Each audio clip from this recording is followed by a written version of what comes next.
doing a trans swap, so I'm gonna take the rear main seal out. Might as well since I'm changing transmission.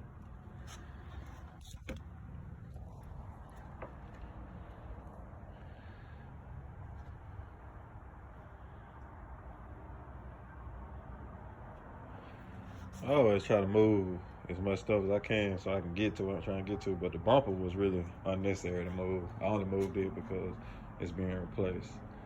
Other than that, I would never removed it. But everything else, I would have had a radiator, so the condenser, and all that stuff. Sometimes I even remove the bumper reinforcer, but this time I had to do that. But sometimes I will though, because it makes more space for you to get your hands on everything. I'm all about making the job easier, easy as I can. We got a trans that came out, subframe. This trans is going in. The miscellaneous parts. I done took out the car. Exhaust manifold, axle shaft, heat shield, battery. Maybe on miscellaneous exhaust, axle, radiator hose, radiator, E-fans, and there's a bumper. Like I said, you notice it's missing the hole. It's this side right here is missing, so it's messed up. So that's not why it came off.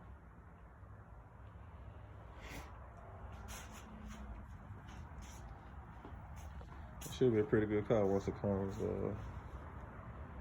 once I get finished with it. I'm waiting on a couple of parts to come now.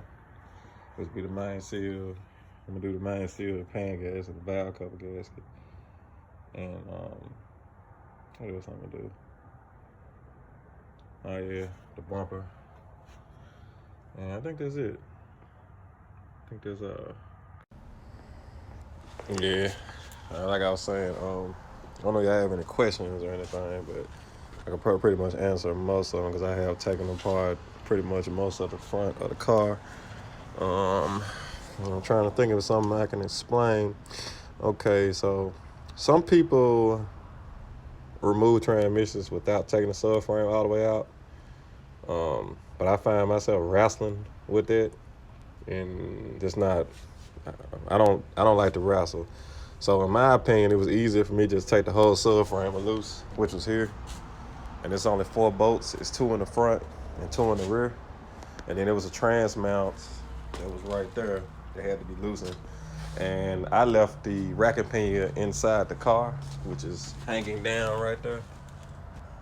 That's it right there, it's hanging down. It's an electronic rack and pinion. And if you see that wire actually runs down the subframe and it connects on the side. Inside this inner fender right here, it connects. I forget exactly where it connects, but it connects in there. I think it's connected that's on the wall. So once you remove those things, you can remove the subframe. Now, at first, I initially thought I wasn't gonna have to use a support bar to hold the engine, but the engine was too heavy for the jack. This is a V6. This is not the 4-cylinder Ford Fusion. This is actually a 3.0 liter, and you can see it right there. So it's a 3.0. So it's a little heavier than the 4-cylinder. So I had to end up using the bar support to hold the engine. And where I found myself tying it, I tied it around the thermostat housing on the driver's side, and I tied it actually around the motor mount bracket on the passenger side, and that seems to be holding. But I also had a jack for extra support on a piece of wood, just in case.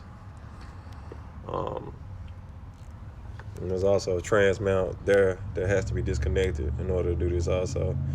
And the wire harness ran from pretty much from the driver side where you see all this crumbled up. It ran all the way down the front of the engine to the fans and to other things like I can't think of things off the top of my head, but I know the alternator is one. I removed the starter. The starter was one. And just little miscellaneous things like that, like connectors that connect to the wire harnesses, and like I didn't disconnect the computer because that's it right there.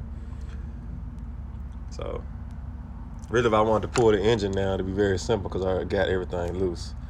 But I'm not pulling the engine because I'm just doing the transmission. So Other than that, I can't think of nothing else really what I had to do. Oh yeah, other than suspension, you gotta disconnect the spindle because it's heavy on the subframe. So that's what I did. But I also left the strut and the up control arm in there. But the lower control arm and the stabilizer bar and the link is still on the subframe, as you can see. And I also still got the rotor and the control arms on the subframe also. But I am gonna take the hubs off eventually when I get ready to put it back in, because it makes extra weight and to be a lot lighter without it. So I couldn't get them off because I didn't have a picker fork to knock the actual the control link and control arm loose, so I can get it out of there where I can get the ball joints separated from the spindle. So that's probably what I'm gonna be doing next. Other than that, really wasn't too much. Really wasn't that bad, honestly. I really didn't have to do all that much work. I know it looks like a lot, but I don't know. I guess if you're doing this, then it's not a lot. If you're beginning to do this, I mean, I would say do it. But if it's somebody else's car, maybe not so much, because you're working on somebody else's car. But if it was your own personal car and you was actually interested in doing this, I think that would be like something to do. The way I got good at this is because I actually started to actually do it. I was going to school. I did go to school for this, and I did graduate. I do have a actual diploma in automotive technology. But they just taught me the technical side of everything. They did teach us some hands-on, but not really. I really got most of my hands-on for buying cars with my cousin and working on them, and then doing my own personal cars, which got me good at it. If you just rely on a school to teach you the actual theory and the actual way it works, that's cool. But if you can't put your hands on nothing, I mean, it's not gonna really do you no good unless you're doing diagnostics or something like that. Or it's not gonna do you no good.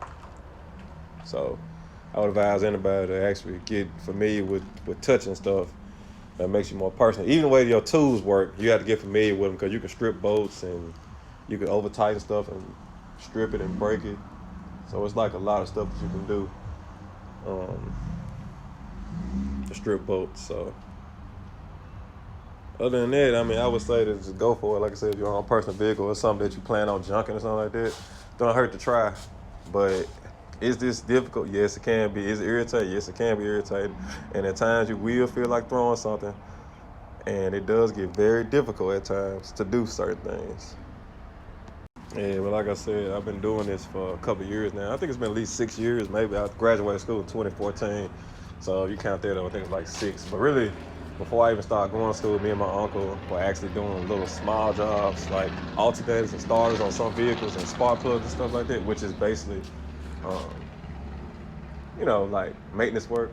And that's cool to do too, but I mean, I liked it in the beginning, but I think my hunger for doing bigger jobs what got me to doing things. I've even taken apart whole vehicles. I know how to replace fenders, bumpers, doors. I mean, I'm not as good at doors because you got to line them up. But for the most part, I'm pretty much can get them back in line. I put on hoods. I mean, you name it. I've even went to a junkyard and cut off pieces of the frame and took it to a guy who does frame work so he can weld it back on. And I'm the one who put the whole car back together. So I've done a lot of things on my personal time.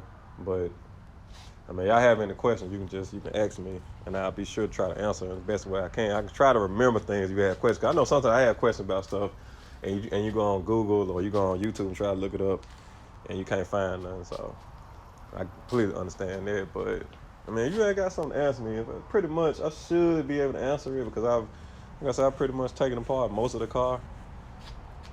As far as the mechanical side, the electronic side, I don't really know if it uses a 5-volt reference. I mean, not the mechanic side, the electronic side. I don't know if it uses a 5-volt reference signal or what are the outputs and input signals to the ECM. I haven't studied none of that on this vehicle. I know about them from general theory from school, but I'm not exactly sure about none of that because I haven't had to do any electrical work, or I haven't had to do any AC. Yep, and other than that, though, like I said earlier, if you got any questions, you can ask me, and I'll try to read. I'm pretty sure it won't be that many comments because I don't have a popular YouTube channel, nothing like that, which, I mean, that may not be my goal. I'm just trying something out. and I attended. I do like recording stuff. I wish I could record more stuff when I'm doing it, but I had to buy better equipment. Maybe I had to buy a camera to go on my head or something, so I can be I actually show my hands while I'm doing work. I've said I'm gonna do that before, but I've never bought a camera. But I have spent so much money on this other truck that I'm building, which is an FX37, and it's sucking me dry. So I really haven't been buying nothing but parts for the FX37. So I think that's really about it. All right, so y'all enjoy the rest of y'all day. Peace out.